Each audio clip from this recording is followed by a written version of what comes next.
నమస్తే, welcome to SRK news. ఈనాటి వార్తా విశేషాలు.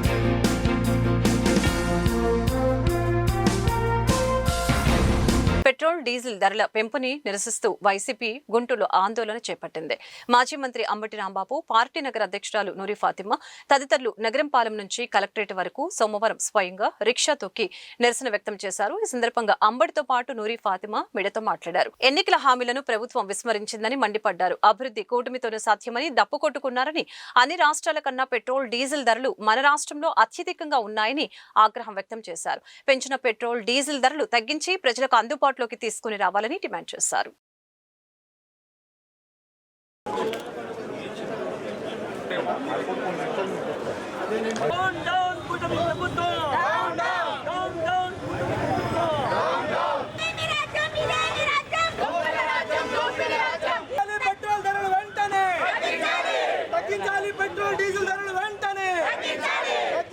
పెట్రోల్ డీజిల్ ధరలు వెంటనే ఇదే మీ రాజ్యం, ఇదే మీ రాజ్యం. డౌన్ డౌన్ కూటమి ప్రభుత్వం, డౌన్ డౌన్ కూటమి ప్రభుత్వం. దొంగల రాజ్యం, దోపిడీ రాజ్యం, దొంగల రాజ్యం, దోపిడీ రాజ్యం. తగ్గించాలి పెట్రోల్ డీజిల్ ధరలు వెంటనే, తగ్గించాలి పెట్రోల్ డీజిల్ ధరలు వెంటనే. ఈరోజు రాష్ట్ర వ్యాప్తంగా పెరిగినటువంటి పెట్రోల్ డీజిల్ ధరలకు నిరసనగా వైఎస్ఆర్ కాంగ్రెస్ పార్టీ పిలుపు మేరకు శాంతియుత ప్రదర్శనలు చేసి అధికారులకు విజ్ఞాపన పత్రాలు అందజేసే కార్యక్రమం రాష్ట్ర వ్యాప్తంగా జరిగింది. దానిలో భాగంగానే ఇవాళ గుంటూరు పట్టణంలో మేమందరం కలిసి పెరిగిన పెట్రోల్ ధరలకు నిరసనగా మెమోరాండాన్ని కలెక్టర్ గారికి సబ్మిట్ చేయడం జరిగింది. ముఖ్యంగా చెప్పదలుచుకున్నది ఏంటంటే, అన్ని రాష్ట్రాల్లో కన్నా అత్యధికంగా పెట్రోల్ ధర మన ఆంధ్ర రాష్ట్రంలోనే ఉంది. 113 రూపాయల 62 పైసలు. అలాగే డీజిల్ ధర 101 రూపాయి 24 పైసలు. అన్ని రాష్ట్రాల్లో కన్నా మన రాష్ట్రంలో అత్యధిక ధర ఉంది. ఇదే సంపద సృష్టి అంటే, ఇదే సుపరిపాలన అంటే. నేను ఇంకొక విషయాన్ని కూడా చెప్తున్నా. నారా చంద్రబాబు నాయుడు గారి కుమారుడు లోకేష్ గారు, ఆయన మేము అధికారంలో ఉన్నప్పుడు, వారు అపోజిషన్లో ఉన్నప్పుడు పెట్రోల్ ధరలు విపరీతంగా పెరిగిపోయాయి. దీనికి కారణం రాష్ట్ర ప్రభుత్వం విధించేటటువంటి లోకల్ ట్యాక్సెస్. ఆ లోకల్ ట్యాక్సెస్ని మేము తొలగిస్తాం, మేము అధికారంలోకి వస్తే ధర తగ్గించేస్తాం అని చెప్పినటువంటి ప్రబుద్ధుడు ఇవాళ రాష్ట్రంలో ప్రధాన భూమిక పోషిస్తున్నాడు. ముఖ్యమంత్రి స్థానంలో కూర్చోకపోయినా ముఖ్యమంత్రిగా వ్యవహరిస్తున్నాడు. ఆయన అడుగుతా ఉన్నా, ఏమండి ఆ రోజున మీరు మమ్మల్ని ఇలా అన్నారు కదా, ఇప్పుడు మీ ప్రభుత్వం వచ్చింది కదా, మరి లోకల్ ట్యాక్సెస్ వ్యాట్ తగ్గించి అన్ని రాష్ట్రాల కన్నా చౌకగా చేయొచ్చు కదా. అజేయుడు కమిషన్లు వచ్చాయితే చేస్తాడు. మన లోకేష్ గారు ఏదైనా కమిషన్లు ఇచ్చే, పెట్రోల్ బంక్లో కమిషన్ ఇవ్వరు కదా, అందుకని చేయడు. ఏమిటి అన్యాయం అంటున్నా. దీనివల్ల రాష్ట్రంలో నెలకి, రోజుకి, ఆంధ్ర రాష్ట్ర ప్రజలకి రోజుకి డీజిల్ వల్ల 3.29 కోట్లు అదనంగా భారం పడుతుంది. డీజిల్ వల్ల 6 కోట్లు భారం పడుతుంది. పోనీ నెలవారీ చూసామంటే 98.7 కోట్లు పెట్రోల్ వల్ల, 180 కోట్లు డీజిల్ వల్ల నెల కలుగుతూ ఉంది ప్రజల మీద భారం, ఆంధ్ర రాష్ట్ర ప్రజల మీద. అదేవిధంగా సంవత్సరానికి లెక్కేస్తే 1,201 కోట్ల రూపాయల డీజిల్ పైన, అదేవిధంగా 2,000 పెట్రోల్ మీద 2,190 కోట్ల చొప్పున మొత్తం ఇది డీజిల్ మీద మొత్తం కలిసి 3,390 కోట్లు. అంటే సంవత్సరం పొడుగు ఇలాగే ఉంటే ప్రజల మీద పడేటటువంటి భారం 3,391 కోట్ల రూపాయలు ప్రజల మీద భారం పెట్టేటటువంటి పరిస్థితి ఇవాళ కూటమి ప్రభుత్వం చేస్తూ ఉంది. అయ్యా కూటమి ప్రభుత్వాన్ని అడుగుతా ఉన్నా, మీరు అధికారంలో లేనప్పుడు చెప్పిన మాటలేంటి, అధికారంలోకి వచ్చిన తర్వాత చేసే పనులేంటో ఒకసారి మీరు ఆలోచించాలని ఈ సందర్భంగా నేను చెప్పదలుచుకున్నా. ఇప్పటికైనా మీరు వాస్తవాలు తెలుసుకొని అన్ని రాష్ట్రాల కన్నా తక్కువ ధరకి ఈ రాష్ట్రంలో పెట్రోల్ ధర వచ్చే విధంగా మీరు ప్రయత్నం చేయండి. పెంచిన ధరని తగ్గించేటటువంటి ప్రయత్నం చేయకపోతే ప్రజలు మిమ్మల్ని క్షమించరని మనవి చేస్తున్నాం. కొన్ని తగ్గిస్తారు, మీరు చూశారు కదా, ఆర్టీసీని ప్రైవేటీకరణ చేసేస్తారు. మళ్ళీ మేము తీసుకొచ్చి గవర్నమెంట్లో పెడితే మెడికల్ కాలేజీలు ప్రైవేటీకరణ చేసేస్తారు లోకేష్ గారి నాయకత్వంలో. ఎందుకంటే లోకేష్ గారు క్యాష్ ఇస్తే ఇదేం పెట్రోల్ బంకులు ఎవరు క్యాష్ ఇవ్వరు కదా. లోకేష్ గారు, మీరందరూ లోకేష్ అనుకుంటున్నారు, ఆయన్ని is not Lokesh, love cash. క్యాష్ని లవ్ చేస్తాడు, అందుకనే మంచి పేరు పెట్టారు. నాకు ఒకసారి చనిపోయాడు హరికృష్ణ గారు చెప్పాడు, వాళ్ళ మేనమామే, నాకు బాగా అప్పుడప్పుడు కలుస్తుండేవాడు. మా లోకేష్ చిన్నప్పుడు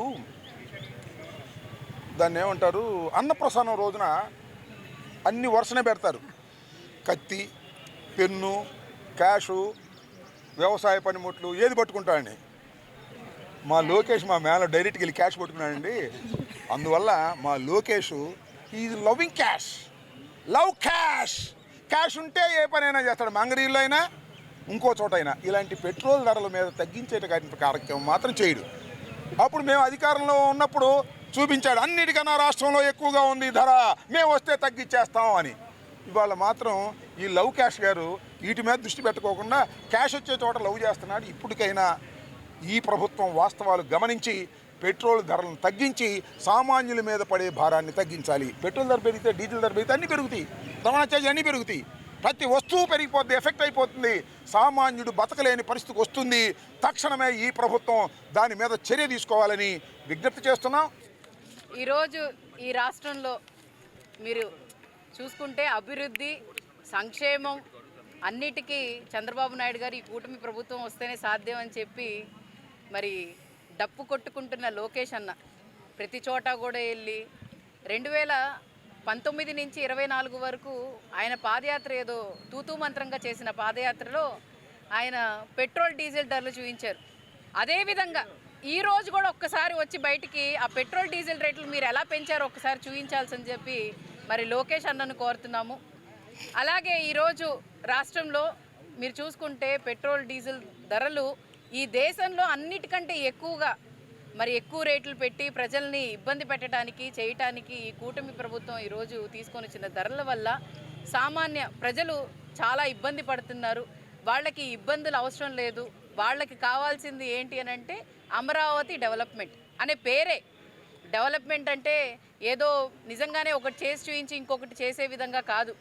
అక్కడ నీళ్లు తోడుకోవటం, అక్కడేమో జంగిల్ క్లియరెన్స్ చేయించడం, దానికి కావాల్సిన పెట్రోల్ డీజిల్ ధరలు మీరు వాడుకోవటం, అలా చేస్తున్నారు తప్ప నిజంగానే సామాన్యులకు కావాల్సిన మరి వసతులు కానీ లేకపోతే రేషన్ కానీ ఏది కూడా ఏ ధర కూడా వాళ్ళకి అనుకూలంగా కానీ లేదు. Everything is not same. ఏదో లోకేష్ గారు అన్నారు ఏమనంటే వీఆర్ డిఫరెంట్ అని చెప్పి. ఎందుకనంటే జగన్మోహన్ రెడ్డి గారికి మీకు ఎక్కడ పోలిక? మాట ఇస్తే మాట తప్పని నాయకుడు జగన్మోహన్ రెడ్డి గారు.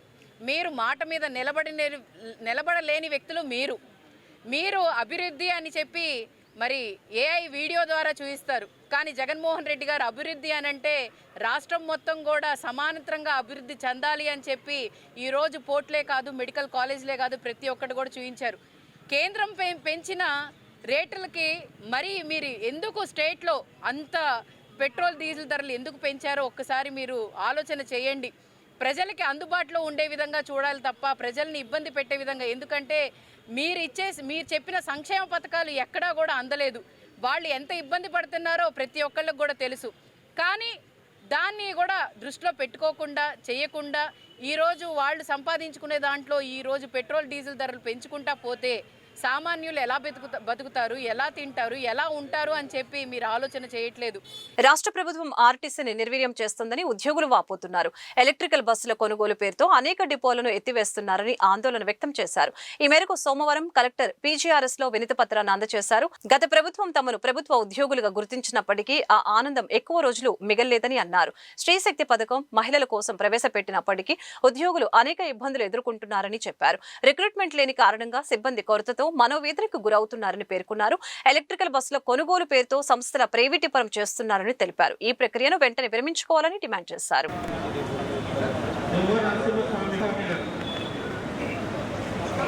మేము ఆర్టీసీ పరీక్షించిన దశలో భాగంగా రాష్ట్ర వ్యాప్తంగా 129 డిపోలు 4 వర్క్షాపుల్లో నిన్న మొన్న ధర్నాలు చేశాం. ఎందుచేతనంటే ఆర్టీసీని పరిరక్షించుకునే దానిలో ప్రథమ భాగం ఇవ్వడం కోసం గౌరవ ముఖ్యమంత్రి గారికి తెలియాలి, ప్రభుత్వానికి తెలియాలనే ఉద్దేశంతో నిన్న మొన్న జరిగిన ధర్నాల్లో భాగంగా ఈరోజు అన్ని గౌరవ కలెక్టర్ గారులకి మెమోరాండం ఇచ్చి మా సమస్యలు, మా గోడు, స్త్రీశక్తి పథకం ద్వారా ఉద్యోగులు ఎదుర్కొంటున్న సమస్యలు, బస్సులు లేకపోవడం వల్ల మరి ప్రజలు ఎదుర్కొంటున్న ఇబ్బందులు ఇవన్నీ తెలియజేయాలనే ఉద్దేశంతో ఈరోజు గుంటూరు జిల్లా కలెక్టర్ గారి దగ్గర వచ్చి మెమోరాండం ఇవ్వడం జరిగింది. దీనిలో ఉద్యోగుల సమస్యలు అంటే ఉద్యోగులు ఎంతమంది తక్కువ ఉన్నారు, ఆర్టీసీలో రిక్రూట్మెంట్ కావాలా, అలాగే ఆర్టీసీని ప్రైవేట్ పరం చేయడం ద్వారా మరి ఉద్యోగులు రిక్రూట్మెంట్ లేకుండా పోతుంది ఆర్టీసీలో. మరి నిరుద్యోగులు పెరిగిపోతూ ఉన్నారు. అలాగే బస్సులు స్క్రాప్ బస్సులు ఉన్నాయి. స్క్రాప్ బస్సులు ఉండటం వల్ల బస్సులు సరిగ్గా నడపలేని పరిస్థితి, బస్సులో గ్యాప్ ఏర్పడుతుంది. ప్రజలేమో ఇబ్బందుల్లో ఉన్నారు, బస్సులు సరిపోవట్లేదు మాకు అని చెప్పి 3000 బస్సులు కొత్త బస్సులు కావాలా, 10,000 మంది ఉద్యోగులను రిక్రూట్మెంట్ చేయాలా, అలాగే మరి పీఆర్సీ కమిషన్ ఏర్పాటు చేయాలా, అలాగే డిఏ బకాయిలు ఉన్నాయి ఆర్టీసీ ఉద్యోగులకి. చాలా సమస్యలు ఉన్నాయి. ఆర్టీసీ ఉద్యోగులు స్త్రీశక్తి పథకం అమలు చేసి ప్రభుత్వానికి మంచి పేరు తేవాలని మరి ఎంతో కంకణం కట్టుకొని ఎండనో వాననగా పనిచేస్తూ ఉంటే ఆర్టీసీ ఉద్యోగులని ప్రభుత్వం పట్టించుకోవట్లేదు అనేది కింద ఉద్యోగుల భావన ఉన్నది. అలాగే ప్రభుత్వం కానీ అలాగే మా ఆర్టీసీ ఉన్నతాధికారులు కానీ గ్రహించి ఇప్పటికైనా ఆర్టీసీ ఉద్యోగులని అలాగే సంస్థను పరిరక్షించిన దిశలో భాగంగా మేము చేసే ఉద్యమానికి అందరూ సపోర్ట్ ఇచ్చి, ఇది ఎవరికి వ్యతిరేకం కాదు, ప్రభుత్వానికి వ్యతిరేకం కాదు, ప్రజలకు వ్యతిరేకం కాదండి. మేము కూడా ప్రజల్లో ఒక భాగం.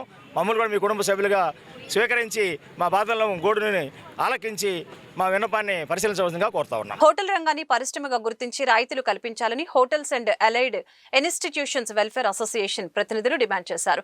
అసోసియేషన్ నూతన కార్యవర్గ ప్రమాణ స్వీకారోత్సవం సోమవారం గుంటూరులో ఘనంగా జరిగింది. నూతన అధ్యక్షునిగా యనమదల సాంబశివరావు, కార్యనిర్వాహక కార్యదర్శి మంత్రి వంశీకృష్ణరాజు, కోశాధికారిగా భీమవరపు హేమంత్, గౌరవ అధ్యక్షులుగా పొనకల బాలసుబ్రహ్మణ్యం తదితరులు ప్రమాణ స్వీకారం చేశారు. ఇందులో భాగంగా వారు మాట్లాడుతూ హోటల్ యజమానుల సమస్యల పరిష్కారానికి కృషి చేస్తామని చెప్పారు. ఫుడ్ లైసెన్స్ తీసుకున్న తర్వాత మాత్రమే హోటల్స్ కొనసాగించాలని సూచించారు. హోటల్ రంగాన్ని ఆదుకునేందుకు ప్రభుత్వం చర్యలు తీసుకోవాలని సూచించారు.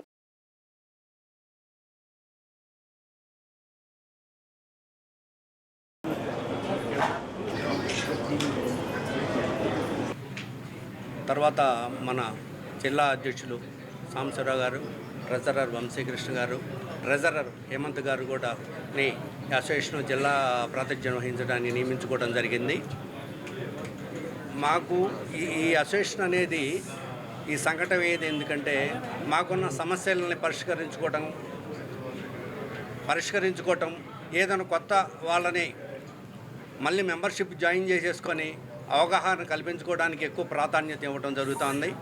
ప్రతి విషయంలో కూడా ప్రతి వాళ్ళు హోటల్ రంగంలోకి రావడానికి ఉత్సాహపడుతూ ఉన్నారు. కానీ ఏంటంటే మినిమము అవగాహన లేని వాళ్ళు చాలామంది ఉంటున్నారు. ఏదో డబ్బులు ఉంటున్నాయి, హోటల్ పెట్టేస్తున్నాం, తర్వాత వర్కర్స్ని పెట్టాం, రన్ చేస్తున్నా, కానీ దానికి సంబంధించిన ఎలాంటి పరిమితులు ఉండాలి, నిబంధనలు ఉండాలి అనేది అవగాహన లోపం ఉంది. వస్తే క్యాష్ కౌంటర్ లేకపోతే బిల్లు కౌంటర్ తలపించి మిగతావి అనేది అందరికీ కాదు, కొద్దిమందికి వచ్చే వాళ్ళకి కొత్త వాళ్ళకి తెలియట్లేదు. దీనివలన ఏంటంటే కొన్ని హోటల్స్ ఇది కూడా రైట్స్ జరగడం, దానివలన కొంచెం ఇబ్బందులు అవటం, అది హోటల్ రంగానికి కూడా చెడ్డ పేరు కూడా వస్తూ ఉంది. ఏది అవగాహన లేకపోవటం వల్లనే మా వాళ్ళు చేసే పనులది. ఒకళ్ళ కొన్ని జిఎస్టీ లైసెన్స్ లేకపోవటం, ఫుడ్ లైసెన్స్ లేకపోవటం, అది ఎలా మనం పనితీరు విషయంలోనే ఎంత శ్రద్ధ తీసుకోవాలి, కస్టమర్తో ఎలా బాధ్యతగా ఉండాలి అనే విషయం మీద మేము అవగాహన సదస్సులు ముఖ్యంగా పెట్టడానికి, వాళ్ళ ముందు జాగృతం చేయడానికి మేము ఈ 2 సంవత్సరాలు పాటుపడతామని, అలాగనే మా స్టేట్ కమిటీతోనూ సిటీ కమిటీతోగాను పర్యవేక్షణలో ప్రతి మెంబర్కి కూడాను అందుబాటులో ఉండి వాళ్ళని సహాయ సహకారాలు తీసుకుంటూ మేము ముందుకు వెళ్తూ వాళ్ళకే మేము వెనక ఉండి బాధ్యతగా నడిపిస్తామని తెలియజేసుకుంటాను. నేను జిల్లా అధ్యక్షునిగా యనమదల సాంబశివరావు అని ఇవాళ ప్రమాణ స్వీకారం జరిగింది. ప్రజెంట్ మాకున్న సమస్యలు అయితే ముందు గ్యాస్ అనేది పెద్ద సమస్య. దాని నుంచి ఎలా బయటపడాలో అనేది హోటల్ రంగం అయితే కుదేలైపోయి ఉంది ప్రజెంట్. ఏం చేయాలా మా జిల్లా అంతా కూడా మరి కలెక్టర్ గారు ఎవరైనా ఇది చేయగలిగింది లేదు. పశ్చిమాసియా యుద్ధం వాతావరణం కారణంగా మనకి ఈ సమస్యలను దీనివల్ల నిత్యావసర వస్తువులు మొత్తం టోటల్ అన్నీ హోటల్ వ్యాపార రంగం అనేది కానీ స్వీట్ షాపులు కానీ బేకరీలు ఏవైనా చేసే పరిస్థితి అయితే లేదు. చాలా లాసుల్లో ఉన్నాం, చాలా ఇబ్బంది పడుతున్నాం.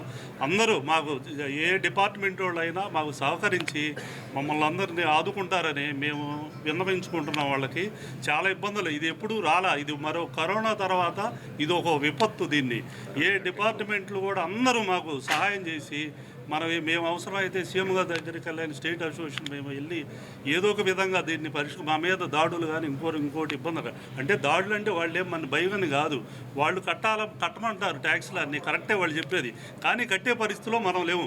అంటే ఏ ఆఫీసర్ మనని బెదిరిస్తున్నాడని కాదు పరిస్థితి, చాలా ఇబ్బందుల్లో ఉన్నాం కాబట్టి వాళ్ళని కూడా మమ్మల్ని ఆదుకోవాలని మేము కోరుచున్నాము. కాకపోతే ఈ అసోసియేషన్ జిల్లా ఒక అసోసియేషన్ని మేము అన్ని టౌన్లు ఉంటాయి, మా పాత జిల్లా 3 జిల్లాలు కలిపే ఉంటుంది. ఈ అన్ని ప్రతి టౌన్కి మేము తిరిగి మా సభ్యత్వాన్ని అన్ని పెంచుకొని మేమంతా అసోసియేషన్ ఒక కుటుంబంలాగా ఉండాలని కోరుకున్నాం. మా పెద్దల సహకారంతో ఇక్కడ ఉన్న వాళ్ళు అందరూ ఒక్కళ్ళు కాదు, అందరూ పేరున అందరికీ నమస్కారాలు తెలియజేస్తూ మాకు అందరూ సహాయ సహకారాలు అందించాలని ఈ మీడియా ద్వారాగా తెలియజేస్తాం. ఈరోజు ఈ కమిటీ జిల్లా కమిటీ కానీ ఇక్కడ టౌన్ కమిటీ కానీ ఏర్పడటం చాలా ఆనందం. ముందుగా ఈ కమిటీ సభ్యులందరికీ నేను శుభాకాంక్షలు తెలియజేసుకుంటున్నాను. ఈ కమిటీ ముందుకు తీసుకెళ్ళటానికి ఇందాక అన్నట్టు రేట్ల మీద పోరాటానికి ఏం లేదు. ఇప్పుడు ఆయిల్ పెరిగింది కాబట్టి అన్నీ పెరుగుతున్నాయి. అది సహజంగా మన జీవన ప్రమాణంలో కూడా ఇళ్లలో కూడా అట్లా ఇబ్బందులు పడుతున్నారు. ఈ హోటల్ రంగంలో ఇందాక చెప్పినట్టు ఒక ఇడ్లీ తయారవ్వాలంటే 46 రూపాయలు, మేము అమ్ముతుంది 50 అని. ఆ 46 అనేది పోయి ఇవాళ 60 రూపాయలకి అది తయారవుతుంటే 50కి అమ్మాల్సి వస్తుంది. ఏంటంటే బయట రేట్లు పెరిగినాయి కానీ హోటల్ వీలుగా ఆ రేట్లు పెంచలేం. పెంచితే కస్టమర్స్ రేట్లు పెరిగినాయి అని చెప్పేసి వ్యాపారాలు కూడా పోవటానికి ఉంటాయి. ఏదో ఈరోజు అందరూ టర్న్ ఓవర్ కోసం పనిచేస్తున్నారు. మా అధ్యక్షులు వారు చెప్పినట్టు ఈ జిఎస్టీలు అవి కట్టాలన్నా కానీ ఇబ్బంది పడుతున్నారు. కానీ అది ప్రభుత్వ పాలసీ కాబట్టి కట్టాల్సి వస్తుంది. దాన్ని ఏదన్నా గవర్నమెంట్ వాళ్ళు ఆలోచించి అవి తగ్గించటం. అట్లాగే మాకు లేబర్ ప్రాబ్లం చాలా ఉంది. దాన్ని మా స్టేట్ అసోసియేషన్ వాళ్ళు దానికి ఒక ట్రైనింగ్ సెంటర్ పెట్టాలని చెప్పేసి ఇప్పటికే ప్రభుత్వాన్ని అడగటం జరిగింది. ఏదన్నా స్థలం ఇస్తే మేము అక్కడ ఒక ట్రైనింగ్ సెంటర్ పెట్టేసి ఈ ప్రతి ఒక్క అసోసియేషన్లో ఉన్న సభ్యుడికి మేము ఈ వర్కర్స్ ప్రాబ్లం లేకుండా చేస్తామని చెప్పేసి అడగటం జరిగింది. గవర్నమెంట్ వారు అది కూడా చేస్తే చాలా సంతోషంగా ఉంటుంది. మా హోటల్ రంగాన్ని కూడా స్మాల్ ఇండస్ట్రీస్లో చేర్చమని చెప్పి కూడా మేము గవర్నమెంట్ని అడిగి ఉన్నాం. స్మాల్ ఇండస్ట్రీస్లో కనుక చేరిస్తే మాకు కొన్ని రకాలైన సబ్సిడీలు వస్తుంటాయి. సబ్సిడీలు వస్తే మేము కూడా సస్టైన్ అవుతాం. మా హోటల్ అసోసియేషన్ కూడా బాగుపడిద్ది అని చెప్పేసి ఆశతో గవర్నమెంట్ని అడగటం జరిగింది. గవర్నమెంట్ వారు కనుక మాకు సహాయ సహకారాలు అందిస్తే ఈ ఫీల్డ్ని ఇంకా ముందుకి శుభ్రంగా తీసుకెళ్తూ ఉంటాం. గుంటూరు 23వ డివిజన్లో పారిశుద్ధ్యం అస్తవ్యస్తంగా మారిందని స్థానిక టీడీపీ నాయకులు లాం నవమి అన్నారు. నగరంలో అన్ని ప్రాంతాల్లో ఇదే పరిస్థితి ఉందని చెప్పారు. ఎక్కడి చెత్త అక్కడే పేరుకుపోయి మురుగునీరు పారే పరిస్థితి కనిపించడం లేదని అన్నారు. కాలువల నుంచి తొలగించిన చెత్తా చెదారం రోడ్లపైన పడవేస్తున్నారని ఫైర్ అయ్యారు. దీంతో దుర్వాసన వెదజల్లుతూ దోమల స్వైర విహారం చేస్తున్నాయని జీఎంసీ సిబ్బంది సమస్యను పరిష్కరించాలని సూచించారు.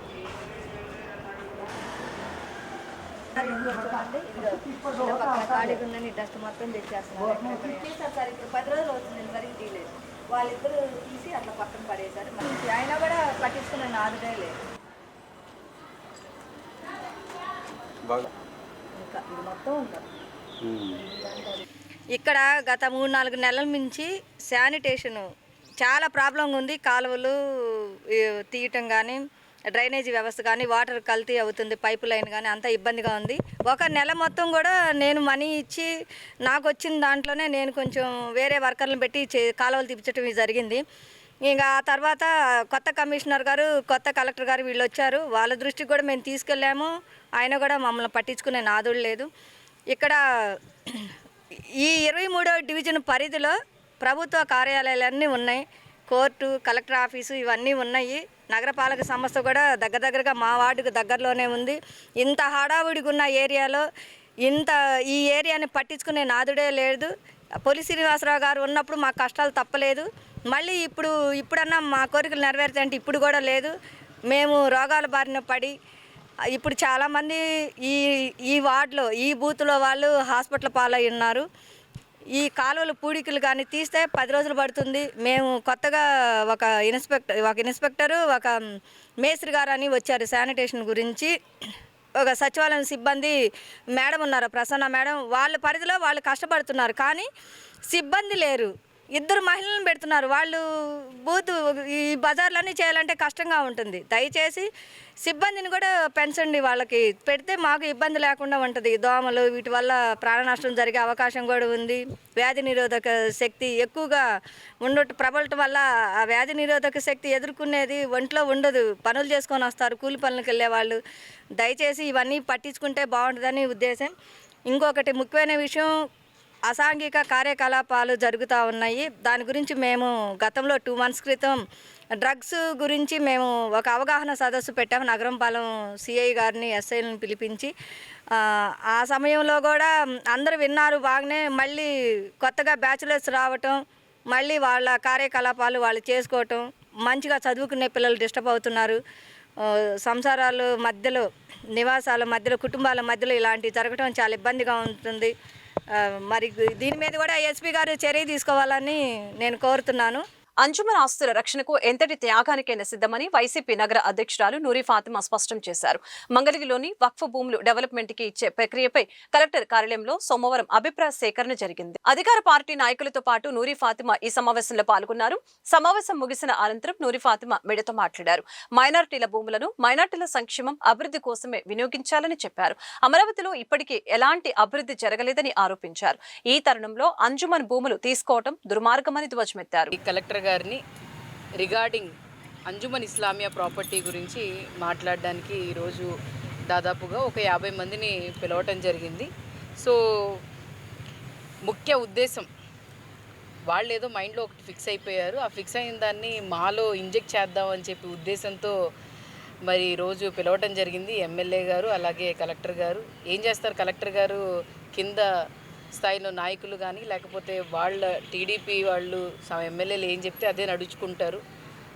ఆయన సార్ అయితే కాంప్రమైజ్ చేయడానికి, అంటే కలెక్టర్ గారు కాంప్రమైజ్ చేయడానికి చూస్తున్నారు. కానీ దీంట్లో అర్థం కానిది ఒక ప్రశ్న అయితే ఎప్పుడూ ఉండిపోతుంది. ఎందుకనంటే ఒక స్టాండ్ ఏం తీసుకుంటున్నారు అనేది క్లారిటీగా స్పష్టంగా ఒక ప్రజాప్రతినిధి అయిన ఎమ్మెల్యే గారికి ఇప్పటికీ కూడా he don't have a clarity. ఆయన ఏమంటారు, కలెక్టర్ గారు కానీ లేకపోతే ఎమ్మెల్యే గారు కానీ దీన్ని ఇస్తే మంచిది అని అంటున్నారు. ఎలా మంచిది? ఏదో 100 కోట్లు వస్తాయి, 106 కోట్లు వస్తాయి, మరి ఉన్న గవర్నమెంట్ వాల్యూ మీద వస్తాయి, డెవలప్మెంట్ జరిగితే మీకు మంచిది, రాష్ట్రానికి మంచి జరిగిద్ది అని ఆలోచన చేస్తున్నారు.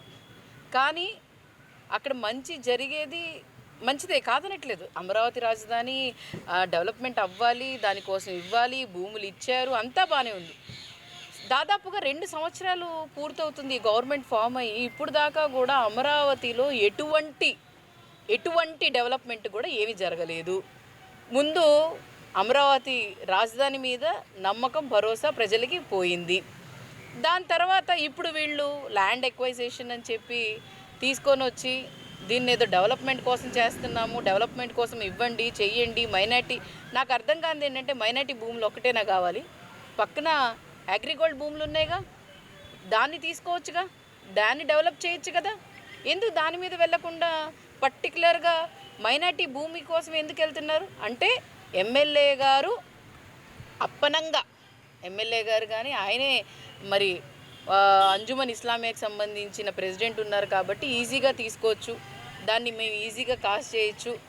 అది ఈరోజు ఏదో అంటున్నారు ఇంకోటి, దీన్ని మేమేమో అసలు రాజధాని డెవలప్మెంట్ కోసం 72 ఎకరాలు రాజధాని డెవలప్ అయిపోయిద్దా? దాదాపుగా 50,000 ఎకరాలు ఉన్నాయి కదా, దాంట్లో డెవలప్ చేయండి. ముందు ఒక భరోసా కల్పించండి. ఆ బైలా కానీ లేకపోతే ఆ బైలాలో ఏముందో దాన్ని ఫాలో అవ్వట్లేదు. వక్ land is always a waqf land that belongs to only minorities, that does not belongs to all. మేము అడుగుతుంది ఏంటి, ఒకవేళ నిజంగానే మీకు చిత్తశుద్ధి ఉంది, మైనారిటీల పట్ల మీకు ప్రేమ ఉంది అని అనుకుంటే మీరు డెవలప్ చేయండి. మైనార్టీల కోసం, వాళ్ళ కోసం మంచి పెద్ద కాలేజే కట్టండి, మైనార్టీల కోసం కాలేజ్ కట్టండి, మెడికల్ కాలేజ్ కట్టండి, లేకపోతే ఏమో మెడికల్ యూనివర్సిటీ ముస్లిం యూనివర్సిటీ కట్టండి. లేకపోతే దీనికోసం పెద్ద యూనివర్సిటీస్ దుబాయ్ నుంచి అటు నుంచి ఇప్పుడు సింగపూర్ నుంచి తీసుకొని వస్తున్నారు కదా, పెద్ద పెద్ద ఇండస్ట్రీస్ తీసుకొని వస్తాం అంటున్నారు కదా, దుబాయ్ నుంచి అటువైపు నుంచి యూనివర్సిటీస్ తీసుకొని రండి, హజ్ హౌస్ కట్టండి, ఇవన్నీ చేయండి. ఇవన్నీ చేసి అప్పుడు మేము నమ్ముతాం, మైనార్టీలకి మీకు మీరంటే చిత్తశుద్ధి అని నమ్ముతాం. రాష్ట్ర అభివృద్ధిని దృష్టిలో ఉంచుకొని మాత్రమే భూములను సేకరించడం జరుగుతుందని గుంటూరు తూర్పు ఎమ్మెల్యే మహమ్మద్ నజీర్ తెలిపారు. ఇందులో భాగంగానే మంగళగిరిలో అంజుమన్ కి చెందిన 71 ఎకరాలను లీజ్కి ఇవ్వాలని ప్రయత్నం చేసినట్లు చెప్పారు. అయితే దీనిపై అధిక శాతం మంది వ్యతిరేకత వ్యక్తం చేస్తున్నారని చెప్పారు. రాష్ట్ర ప్రభుత్వం మరోసారి పునర్పరిశీలన చేసి అభివృద్ధి కోసం ఎలా ఉపయోగించాలో అలా వినియోగించడం జరుగుతుందని స్పష్టం చేశారు. ఈ అంశంపై నచ్చిన వారు ఎలాంటి పోరాటాలైనా చేసుకోవచ్చని వెల్లడించారు. ప్రభుత్వం పెద్ద కాకండిలో ఉన్నటువంటి సైట్ని ఐటీ పార్క్ కోసం అడిగింది. ముస్లిం పెద్దల సూచనలు, సలహాలు, ఆలోచనలు ఏంటో కనుక్కోవడానికి కలెక్టర్ గారు మీటింగ్ ఇన్వైట్ చేశాడు. వచ్చి ఎవరి సూచనలు, సలహాలు వాళ్ళు చెప్పారు. అదేనండి, అంజుమన్ భూముల గురించే ప్రభుత్వం ఐటీ పార్క్ కోసం ఆ భూమిని ఎక్వైర్ చేయాలనేటువంటి ఆలోచనతో భూసేకరణ చట్టం కింద అడగడం జరిగింది. దానికి లోకల్గా ఉన్నటువంటి ముస్లిమ్స్లో వాళ్ళ ఆలోచనలు ఏంటి, ఏ విధంగా ముందుకెళ్ళాలనుకుంటున్నారు, ఇవ్వాలనుకుంటున్నారా, లేకపోతే ఏదైనా ఆల్టర్నేట్ అడుగుతారా, అసలు ఏంటి ప్రపోజల్ అనేటువంటి విషయాల్ని కనుక్కోవడానికి గౌరవ కలెక్టర్ గారు ఈరోజు ముస్లిం పెద్దలందరినీ కూడా పిలవడం జరిగింది. వాళ్ళతో పాటు నేను కూడా వచ్చాను. భూముల్ని కేవలం అన్యక్రాంతం చేయడానికే అదే ఇప్పుడు నేను చెప్పేది ఏంటంటే సూచనలు, సలహాలు, వాళ్ళ అడ్వైజులు తీసుకోవడానికి ఎందుకు పిలుస్తారని, అన్యాక్రాంతమో లాక్కోవడానికో అయితే నీ దగ్గర నుంచి ఏదైనా లాక్కోవాలంటే నేను అడిగి లాక్కుంటానండి. డైలమాలో కాదు, ఇది చిన్న విషయం కాదు. అదే చెప్తుంది, ఇది చిన్న విషయం కాదు. ఇప్పుడు మనం చేసే పని మీద రెండు వైపులా ఆలోచిస్తేనే ఫ్యూచర్ ఉంటుంది. అర్థమైందా? ఇప్పుడు ముందుకు నడుస్తున్నాం అంటే ఎందుకు నడుస్తున్నాం అనేది తెలియాలి కదా.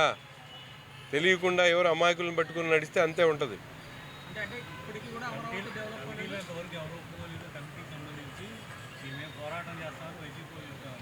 చేసుకోమను ప్రశాంతంగా, వాళ్ళకి ఆల్వేస్ వెల్కమ్. వాళ్ళు ఇంకా చాలా స్లోగా ఉన్నారు.